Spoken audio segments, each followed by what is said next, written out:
صرف سمجھانا چاہتا ہوں کہ یہ فیصلہ کیوں کیا. دیکھیں، الیکشن اگر اپنا پورا ٹائم پہ ہو جاتا ہے تو میں آپ کو یقین دلاتا ہوں کہ تحریک انصاف کو کوئی نقصان نہیں ہوگا، ہمیں فائدہ ہی فائدہ ہے. اگر یہ اگست میں سپٹمبر میں الیکشن چلا جاتا ہے تو ہماری پارٹی کی تو مقبولیت بڑھتی جا رہی ہے. جس طرح کی یہ گورننس ہو رہی ہے، جس طرح معاشی حالات تباہ ہو رہے ہیں، اور میں ابھی اس کے اوپر آنے لگا ہوں، جس طرح یہ پبلک کے سامنے ایکسپوز ہو گئے ہیں، تو ان کا تو اب کوئی چانس ہی نہیں ہے، ان کے پاس تو کوئی طریقہ ہی نہیں ہے کہ اپنے آپ کو اٹھانے کا. تو وہ تو اور پبلک کے اندر بھی ریفلیکٹ ہو گیا کہ ایک عوام کدھر کھڑی ہوئی ہے. تو ہمیں تو کوئی نقصان نہیں ہے یہ جتنی دیر چلتے جاتے ہیں. ساری دنیا کو پتہ چل گیا کہ وہ پنجاب سپیڈ کیا چیز تھی. وہ سارا جو یہ لوگوں کو میڈیا کے ذریعے، اشتہاروں کے ذریعے یہ امپریشن دیا ہوا تھا کہ یہ کوئی بڑے سمجھدار لوگ ہیں، وہ تو عوام کے سامنے ایکسپوز ہو گئے ہیں. لیکن مسئلہ اس وقت پاکستان کا ہے.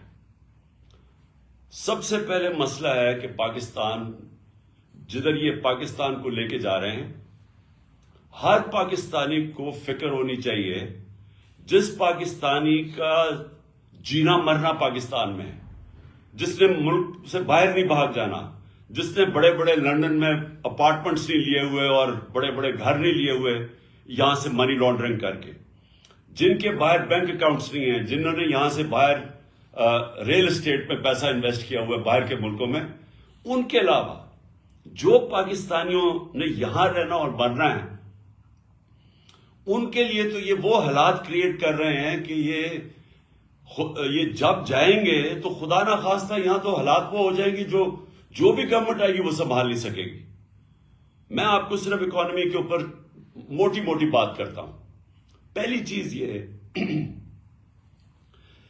کہ ہمارا مسئلہ یہ ہے کہ انہوں نے جو 4 گنا زیادہ پاکستان کے قرضے بڑھائے تھے 2008 اور 2018 کے بیچ میں، یہ جو چھوڑ کے گئے تھے 4 گنا زیادہ 10 سال میں قرضے بڑھے تھے.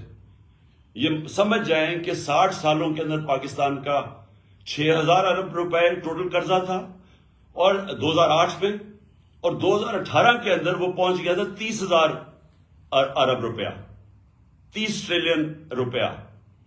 تو 4 گنا ہمارا قرضہ بڑھا، اور جب قرضہ بڑھا تو اس کے اوپر اب ہمیں سود دینا پڑتا ہے.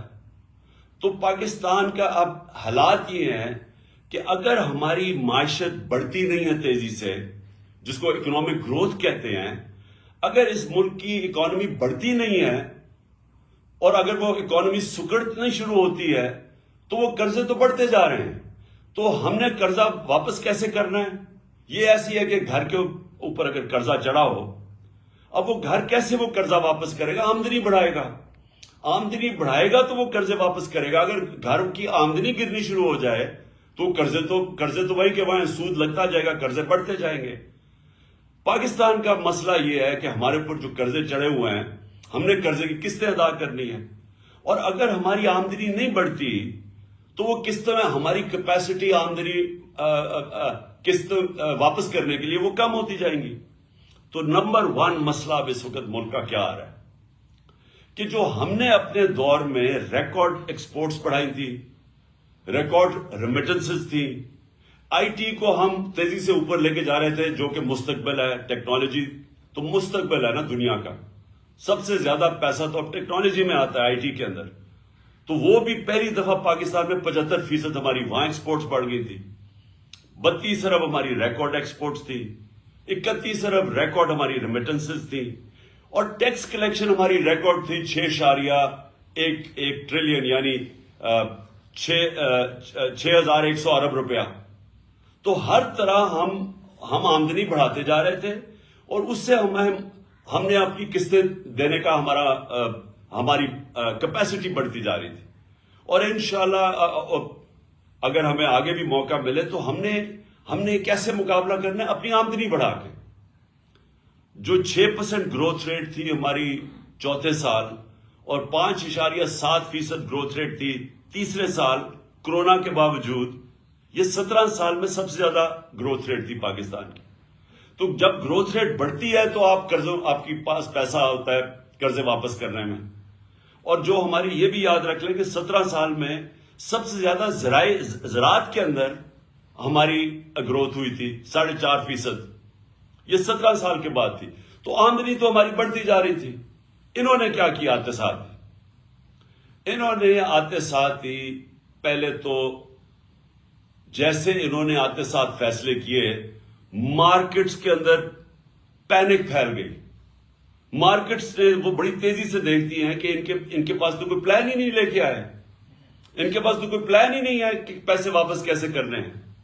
اور جیسے یہ ہوا ہماری وہ گرنی شروع ہو گئی، ہماری مارکیٹ کے اندر روپیہ گرنا شروع ہو گیا،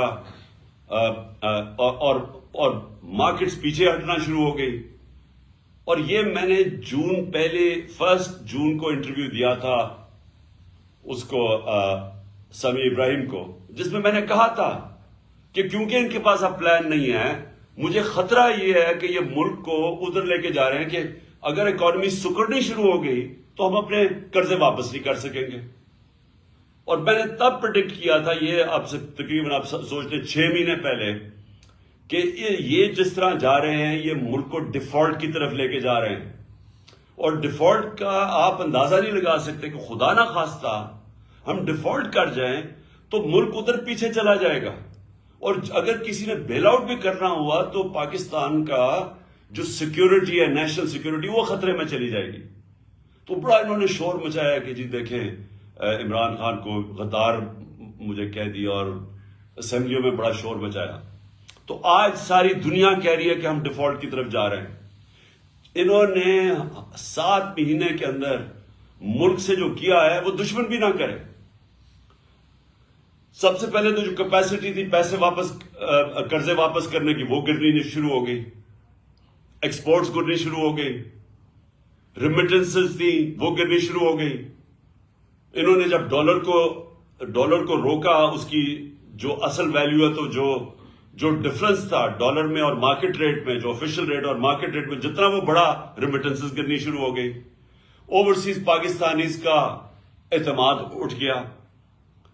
اور اس کے بعد آج یہ حالات ہے کہ انٹرنیشنل مارکیٹس کا اعتماد اٹھ گیا. جو سی ڈی ایس ایک ہوتا ہے کہ پاکستان کی کیپیسٹی قرضے واپس کرنے کی، یہ جو سی ڈی ایس، یہ ہمارے دور میں 5% تھا کہ خطرہ ہے کہ پاکستان قرضے واپس نہیں کر سکتا، وہ 5% تھا. آج 100% سے اوپر چلا گیا. کہ مطلب یہ کہ باہر کی دنیا اب سمجھتی ہے کہ پاکستان قرضے واپس نہیں کر سکتا، ڈیفالٹ کی طرف جا رہا ہے. اور دوسری طرف 88% پاکستان کی بزنس